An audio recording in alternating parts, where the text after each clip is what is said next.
Hello guys! మేమైతే కొత్త AC తీసుకోవడానికి వచ్చాము. ఏ కంపెనీ ఏసీ తీసుకోవాలో మేమైతే డిసైడ్ అవ్వలేదు. లోపలికి వెళ్ళిన తర్వాత చూడాలి. చాలా ఏసీలైతే చూసాము. కానీ మాకు ఫైనల్‌గా ఒకటైతే నచ్చింది. ఇంకా దాన్నే కన్ఫర్మ్ చేసేసాము. ఇంటికి వచ్చేసిన 2, 3 అవర్స్‌కైతే మనకి ఏసీ ఇంటికొచ్చేసింది. ఇంటికొచ్చిన తర్వాత ఓపెన్ చేయకుండా అస్సలు ఉండలేం కదా! ఓపెన్ చేసేసాము.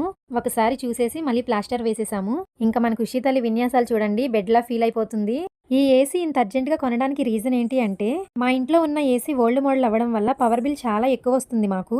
సమ్మర్ వస్తే చాలు మాకు కంపల్సరీగా పవర్ బిల్ 5000, 6000 వరకు వచ్చేస్తుంది. అది కాక మొన్నే రిపేర్‌కొచ్చింది. ఇంకా ఖుషి నైట్ టైమ్స్‌లో అస్సలు పడుకోవట్లేదు. అందుకని ఖుషి వాళ్ళ డాడీ కొత్త ఏసీ అయితే తీసేసుకున్నారు. ఈ ఏసీ అయితే పవర్ బిల్ కూడా తక్కువ వస్తుందని చెప్పారు. అందుకని చెప్పి ఈ ఏసీ తీసుకున్నాము. మాకైతే ఈ ఏసీ చాలా నచ్చింది. చాలా క్యూట్‌గా కూడా ఉంది. కంపెనీ నేమ్ వచ్చేసరికి లాయిడ్ స్టెల్లార్ ఏసీ. ఇది కంప్లీట్‌గా డిజైనర్ ఏసీ. చూస్తున్నారు కదా! మోడల్ చాలా బాగుంది. దీని టోటల్ ప్రైస్ వచ్చేసి 55,000 చెప్పారు. ఇంకా మనకిచ్చిన ఫైనల్ ప్రైస్ వచ్చేసి 51,500 అనమాట. ఇంకా ఫైనల్ గా మీరు కూడా ఏసీ లుక్ చూసేయండి. ఈ ఏసీకి డిస్ప్లే లైట్స్ కూడా ఉన్నాయి. మనకి నచ్చితే ఉంచుకోవచ్చు, లేదు అంటే ఆఫ్ చేసేసుకోవచ్చు. ఈ ఏసీ మీకు కూడా నచ్చింది అనుకుంటున్నాను. Bye bye.